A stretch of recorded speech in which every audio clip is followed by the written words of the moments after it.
I can't fight this feeling deep inside of me. Jill, you just don't realize what you do to me. When you take me in your tits so tight to let me know everything's alright. I'm hooked on a feeling, and I can't help believing that you're in love with me. Ooga, ooga, ooga chaga, ooga, ooga, ooga chaga. Welcome to the Madcap Friday podcast, the Cringe-Pocalypse, as is better known as, folks.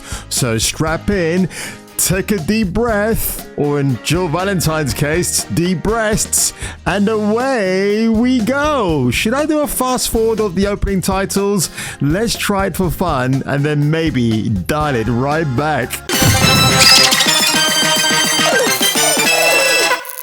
Thank God it's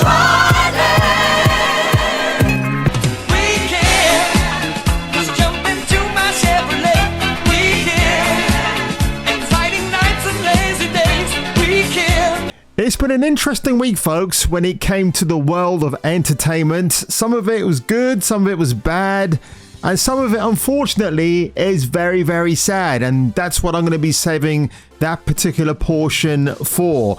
So what we're going to get on with at the moment is the SAG-AFTRA strike, which seemed to have come to a conclusion, kind of, on Monday. And so what we have here, courtesy of Deadline, as Deadline first told you on Tuesday, the SAG-AFTRA and AMPTP are meeting next week, so that's next Monday, I believe. The Actors Guild and the studio reps released a joint statement on Wednesday saying that both sides are coming back to the table on the 2nd of October, which is kind of a pretty groovy date for me, actually, for personal reasons. They will resume negotiations for a new TV theatrical contract on that date. Several execs from the AMPTP member companies will be in attendance also, read the statement. Today's acknowledgement by the 160,000 strong actors union comes after the union had said that no confirmed dates for them to sit down with the Alliance of Motion Picture and Television Producers in response to Deadline's exclusive. And so it goes on. So what I've heard and what I've read briefly is that, while the actors and actresses are coming back to hopefully negotiate a deal, I don't really feel hopeful about what's coming afterwards, because if anything, this year has taught me garbage after garbage has come out of the mouths of actors and actresses, from the scripts they've been given to what they're delivering to the customers out there. I mean, Expendables 4, I haven't seen it yet, but I heard is complete tripe, and I shouldn't be surprised. So people haven't been clamoring for the strike to be over. It's quite the opposite. They just want to watch good entertainment, and good entertainment is very hard to come by these days, unless you're going back a few years before 2019. Now, what I find very interesting is that video game actors and actresses have been given a vote to authorize their own particular strike. Now, one of the big bugbears, of course, regarding this Hollywoke SAG-AFTRA strike was the intervention of artificial intelligence. I have said here on my own channel, because I use it myself, I love it. I think it's absolutely fantastic. Many years ago, I would have been against the notion, but as time has progressed, and so the lefties have progressed behind the scenes. Remember when you thought the gay mafia was going to be a threat, and actually it hasn't been, but now it's become a lot more sinister in terms of left-leaning politics and trying to social engineer the climate that we have to comply, not rebel. But of course, I'm of the rebellious alliance out there. Drunk 3PO, I love you, dude.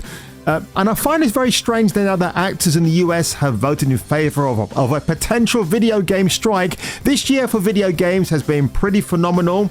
But in terms of what's coming out in the future, we'll have to wait and see what's going on there. But what I find very ironic about this potential video game strike by actors and actresses is that a lot of that process involves turning those performers into AI constructions, right? So Hollywood on one hand is like, we don't want AI taking over. But on the other side of the fence, you've got people who voice amazing game characters. And now, just for the sake of argument, I'm going to pick out Nolan North from The Air and John St. John, the man who gave us Duke Nukem, and also my great voiceovers for my channel, because that man is completely awesome. The Cringe-Pocalypse with Jason King on Kung Fu Hot Dog. Go ahead, make his day. They're endorsing AI, aren't they? So they're getting paid massive royalty checks and money to voice a particular character, but that's an AI character. That's a representation, an artificial representation of yourself. So there's a bit of a contradiction between what's acceptable and what isn't. So I'll be curious to see how this strike affects the video gaming industry going forward. Certainly on the Western side of gaming, it's going to hit it hard, possibly. But in the Far Eastern Asian section of gaming, it's going to be untouched. So I wonder if some of these Hollywood actors are breaking contract and may decide to go over to Far East Asia and perhaps do things for them that may not find themselves in the Western market yet, or maybe after. It's very weird, very convoluted, and I'm kind of curious to see what's going to happen. Also, on the gaming front, Jim Ryan, the guy who oversaw PlayStation, is stepping down. I think he's going up until next April of 2024 when his successor arrives. And yeah, not a big Jim Ryan fan. I guess he wasn't a big fan of stepping in front of the cameras. I think after the whole fracas with Microsoft and Activision merging, that probably took its toll on him, and obviously the redacted emails that came out. So whatever, don't care. Also, there was a funny story this week with my girlfriend Rachel Zegler. Yeah, it was running rampant actually. Has she been replaced or fired from the Snow White movie? And of course, why I never made a video about this on Wednesday, because Deadline or the Hollywood Reporter didn't talk about it. So I knew for a fact this is not a true story. Some people ran with the possibility it could be. It was WD Pro that had released the initial article, hoping it would get some traction. It did get some traction. But what I'll say is, I'm glad she's not fired, and I'm glad they're not replacing her, because I still am intent on seeing this movie next year.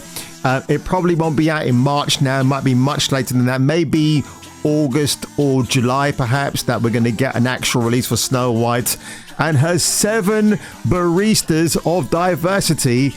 You can get me in there because I'm your dark coffee representation of diversity on this channel, right? So yeah, rumors were swirling around about Snow White actress Zegler being fired and replaced.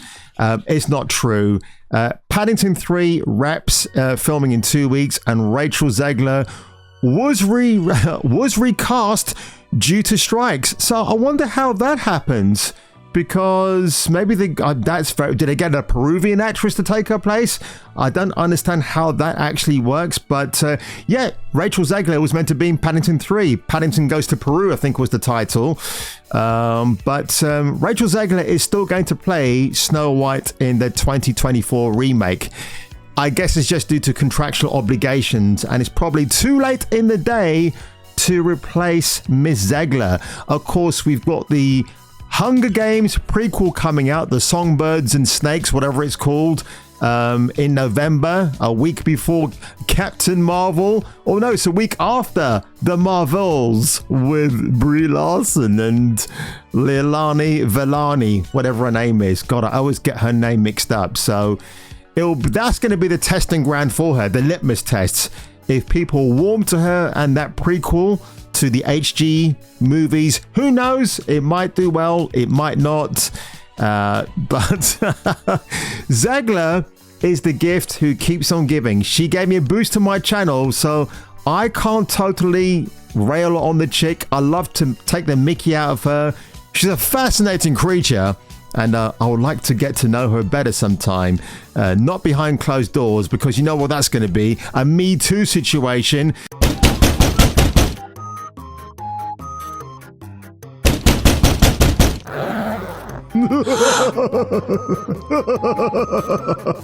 But unfortunately, folks, I've got to end on a bit of a dour note, but hopefully I'll lift your spirits up by the end of it.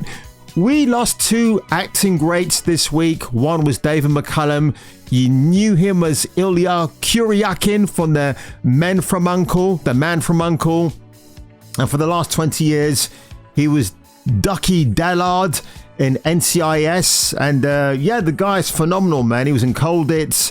He's been in most things you've loved and enjoyed. He was previously married to Charlie Bronson's wife, Jill Island. She was an absolute stunner anyway. But Mark Harmon, obviously a co-star and a close friend of McCallum's, paid tribute to him here on Instagram. We are deeply saddened by the passing of David McCallum and privileged that CBS was his home for so many years. David was a gifted actor and author and a musician as well, beloved by many. Yes, he did that. He made that theme that was sampled by, I think it was Dr. Dre or Snoop Dogg, which was incredible actually. I'll stick it in between this section of my video so you know what I'm talking about.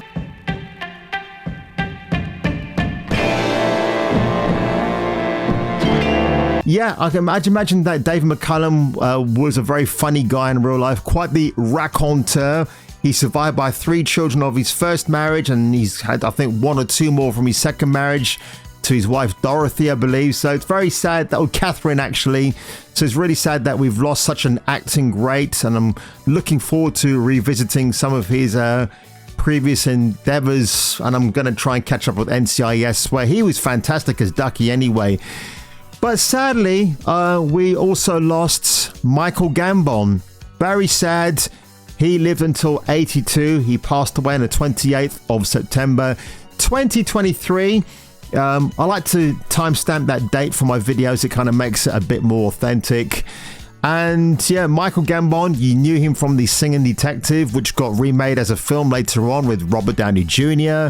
But for me, my favorite Michael Gambon role is something you wouldn't even imagine me picking, which is 2004 Ari Temple in Layer Cake, the film that made Daniel Craig, or put Daniel Craig on the map as a future James Bond.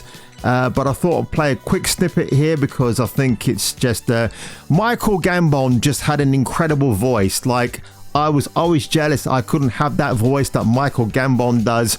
Obviously, with the wonders of technology, you get to manipulate your voice a little bit. And yeah, Gambon, just listen to the rich, smooth, velvety tones of Gambon. I wish Gambon was actually on Cameo. God, I would love to have gotten a voiceover from him. You're a bright young man. This monkey business is in your blood, under your skin. You're not getting out, you're just getting in. You're only getting started. I've every faith in you. And one day in the future, it'll be you sitting here in my place, telling some young Turk the facts of life. And there you have it, ladies and gentlemen, the late, great Michael Gambon. And then he said Bolton for some strange reason. And I have a terrible feeling as well. This is not going to be the last celebrity passing of a legendary great we're going to have. So buckle up, buttercup, because you never know what's around the corner next. But I've got to say, ladies and gentlemen, the last thing I'm going to say, and this was a talk I was having with my mum today of all people. She's a lovely old lady. But I don't care if I don't make money being on YouTube. I'm just happy to be here. I'm glad I'm monetized. I will do some stuff for Patreon in the future when I pass the 3,000 mark. I know I said before when I hit 5,000 or more that I'm going to do something, but when I go past 3,000, then I'm going to seriously kick back and think what I can do for all you lovely people. At the end of the day, folks, when I get out of my bed and I have a cup of coffee and I look on YouTube and I want to make a video, I do it for you not for me, but I get a lot of enjoyment of you people laughing at my foolish antics, because you must be thinking to yourselves, what kind of drugs is this guy taking? And, well, to be honest, if I told you that, I'm blowing the whole gaff wide open.